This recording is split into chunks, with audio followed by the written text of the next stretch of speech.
Jaranan. Tari jaranan merupakan kesenian yang memiliki asal, beragam, dan sejarah yang cukup panjang. Kesenian ini lahir saat kerajaan kuno Jawa Timur berdiri, hingga dapat dikatakan bahwa kesenian ini adalah tradisi leluhur dari masyarakat Jawa Timur. Di era modern ini, masih ada masyarakat yang melestarikan kesenian daerah yang sudah berumur ratusan tahun untuk mengingat sejarah dan asal-usul kita. Kita patut berbangga tentang hal ini. Saat banyak orang lain melupakan kesenian ini, kita masih berkesempatan untuk mengenalnya. Tari jaranan adalah kesenian tari tradisional yang dimainkan oleh para penari dengan menaiki kuda tiruan yang terbuat dari anyaman bambu. Selain kaya akan nilai seni dan budaya, tarian ini juga sangat kental dengan kesan magisnya. Tari jaranan merupakan kesenian yang sangat terkenal di Jawa Timur. Di beberapa daerah di Jawa Timur, kesenian jaranan ini masih tetap hidup dan dilestarikan. Salah satunya adalah Kabupaten Kediri, yang menjadikan tarian ini sebagai tarian khas di sana.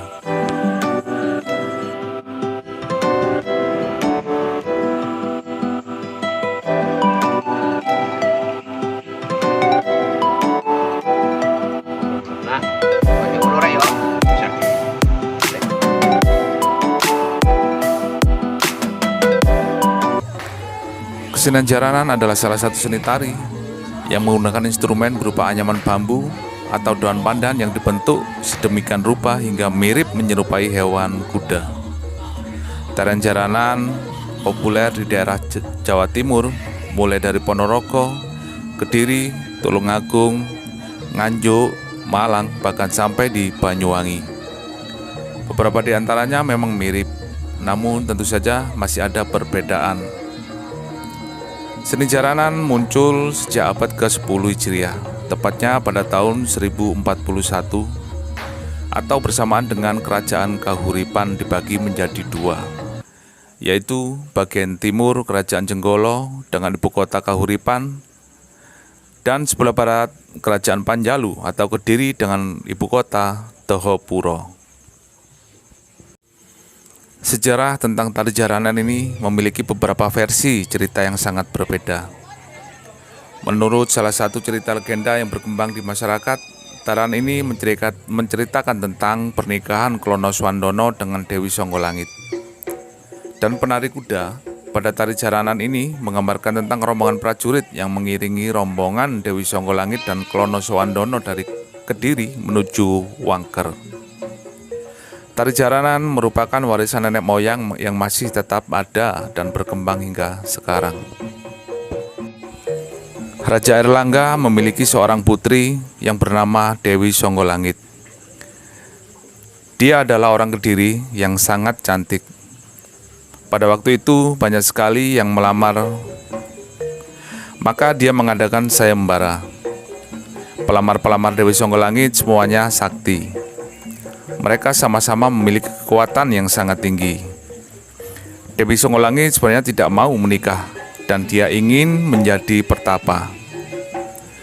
Prabu Airlangga memaksa Dewi Songgolangit untuk menikah, dan pada akhirnya dia mau menikah dengan satu permintaan. Barang siapa yang bisa membuat kesenian yang belum ada di Pulau Jawa, dia mau menjadi istrinya. Ada beberapa orang yang ingin melamar Dewi Songgolangit, di antaranya Klono Swandono dari Wengker, Toh Bagus, utusan Singobarong dari Blitar, Kalawaraha, seorang adipati dari pesisir kidul, dan 4 prajurit yang berasal dari Blitar. Para pelamar bersama-sama mengikuti sayembara yang diadakan oleh Dewi Songgolangit. Mereka berangkat dari tempatnya masing-masing ke Kediri untuk melamar Dewi Songgolangit. Dari beberapa pelamar itu, mereka bertemu di jalan, dan akhirnya mereka berperang sebelum mengikuti sayembara di Kediri.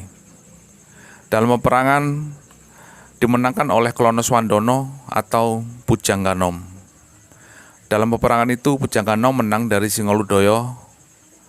Pada saat itu, kekalahan Singoludoyo itu merupakan kekalahan yang sangat mutlak. Singoludoyo memiliki janji dengan Pujangganom. Singoludaya meminta jangan dibunuh, dan Pujangganom rupanya menyepakati hal itu. Akan tetapi Pujangganom memiliki syarat, yaitu Singobarong harus mengiringi temantenya dengan Dewi Songgolangit ke Wengker. Iring-iringan temanten itu harus diiringi oleh jaranan-jaranan dengan melewati bawah tanah, dengan diiringi alat musik yang berasal dari bambu dan besi. Pada zaman sekarang, besi ini menjadi kenong, dan bambu menjadi trompet atau menjadi jaranan. Dalam perjalanan mengiringi temantenya Dewi Songgolangit dan Pujangganom itu, Singolodaya beranggapan bahwa dirinya sudah sampai ke Wengker. Akan tetapi ternyata dia masih sampai di Gunung Liman. Dia marah-marah pada waktu itu sehingga dia mengobrak-abrik Gunung Liman itu. Dan sekarang tempat itu menjadi Simoroto. Akhirnya sebelum dia sampai ke Tanah Wengker, dia kembali lagi ke Kediri. Dia keluar dari Gua Selomangklung, dan sekarang nama tempat itu adalah Senglomangleng. Karena Dewi Songgolangit sudah dibawa ke Wengker oleh Pujangganom dan tidak mau menjadi raja di Kediri, maka kekuasaan kahuripan diberikan ke dua adiknya yang bernama Lembu Amiluhut dan Lembu Amijaya.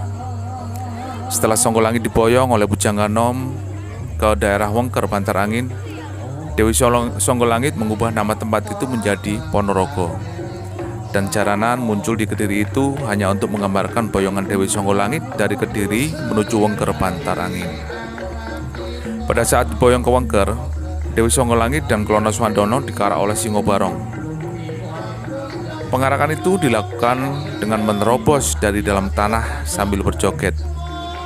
Alat musik yang dimainkan adalah berasal dari bambu dan besi. Pada zaman sekarang, besi ini menjadi kenong. Untuk mengenang sayembara yang diadakan oleh Dewi Songgolangit dan pernikahannya dengan Klono Swandono atau Pujangganom, inilah masyarakat Kediri membuat kesenian jaranan. Sedangkan di Ponorogo muncul reog. Kedua kesenian ini sebenarnya memiliki akar historis yang hampir sama. Seni jaranan ini diturunkan secara turun-temurun hingga saat ini. Sejarah kelam memang pernah menimpa kesenian jaranan. Kesenian ini dilarang tampil oleh pemerintah Orde Baru pada saat seusai pemberontakan PKI. Hal ini dikarenakan adanya isu yang menyatakan bahwa seniman pelaku jaranan terlibat dalam organisasi internal PKI. Padahal saat itu PKI dianggap sebagai musuh dan pengkhianat negara. Banyak di antara seniman yang ditangkap dan menjadi tahanan politik di masa itu. Beberapa di antaranya dibuang di Pulau Buru.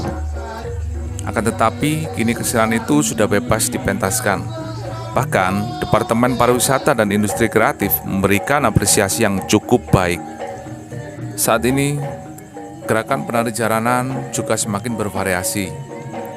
Pakem yang ditetapkan oleh Jarana Wijaya Putra sebagai perintis ada 24 gerakan. Namun saat ini ada juga yang menggunakan 14 gerakan pakem Joyoboyo. Namun yang paling sedikit gerakannya adalah pakem gerakan Ronggolawe yang hanya 5-6 gerakan saja. Ada pula jaranan buto yang merupakan variasi kesenian jaranan dari Banyuwangi. Menikmati tontonan ini memang mengasihkan, membuat kita bisa ikut bergoyang-goyang, menggerakkan penari lincah memutar-mutar kuda kepang tersebut. Dengan alunan musik yang rancak, ditambah aksesori pakaian penari yang sangat indah. Ditambahkan dengan pecut yang sering dihentakkan menimbulkan suara-suara yang menggelegar. Pada perkembangan selanjutnya, tari jaranan ini masih tetap hidup dan dilestarikan di beberapa daerah di Jawa Timur. Salah satunya adalah Kabupaten Kediri yang menjadikan tarian jaranan ini sebagai ikon kebanggaan mereka. Tarian ini masih dilestarikan dan dikembangkan oleh beberapa sanggar seni yang ada di sana. Setiap sanggar memiliki ciri khas pakem tersendiri dalam penampilannya. Hal inilah yang menjadikan tari jaranan sangat kaya akan nilai seni. Tarian jaranan ini juga selalu tampil memeriahkan berbagai acara seperti pernikahan, sunatan, penyambutan tamu besar, festival budaya, dan lain-lain. Dalam pertunjukannya, tari jaranan ini dilakukan oleh sekelompok penari dengan berpakaian prajurit dan menunggangi kuda kepang. Sambil menunggangi kuda tersebut, mereka menari dengan gerakan yang dinamis dan selaras dengan musik pengiringnya. Selain menari, mereka juga memainkan kuda kepang dengan gerakan yang sangat variatif. Dalam pertunjukan tari jaranan ini juga diiringi oleh berbagai musik gamelan seperti kenong, kendang, gong, trompet, dan lain-lain. Dalam pertunjukan tari jaranan ini sangat kental akan kesan magis dan nilai spiritual di dalamnya. Sehingga tidak jarang pada saat pertunjukan para penari mengalami trance atau kesurupan. Hal ini berkaitan dengan kepercayaan masyarakat Jawa pada zaman dahulu akan roh-roh para leluhur, sehingga masyarakat menjadikan tarian ini sebagai alat komunikasi dengan leluhur mereka. Dalam tarian jaranan ini juga terdapat seorang pawang atau yang sering disebut dengan gambuh. Gambuh di sini bertugas untuk melakukan ritual, berkomunikasi dengan leluhur, dan menyembuhkan penari yang kesurupan. Sang gambuh membacakan mantra dan memanggil roh-roh leluhur untuk memasuki raga-raga sang penari. Setelah roh tersebut masuk ke raga sang penari, maka penari akan menari tanpa sadarkan diri. Karena raga sang penari sudah dikendalikan oleh roh yang memasukinya.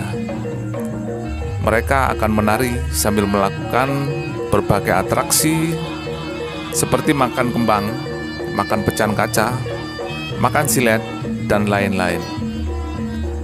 Tanpa merasa sakit, mereka melakukan atraksi sambil menari didampingi sang gambuh. Hal inilah yang menjadi keunikan dari jaranan. Selain sebagai acara hiburan, tari jaranan ini juga sebagai ritual penghormatan untuk para leluhur mereka.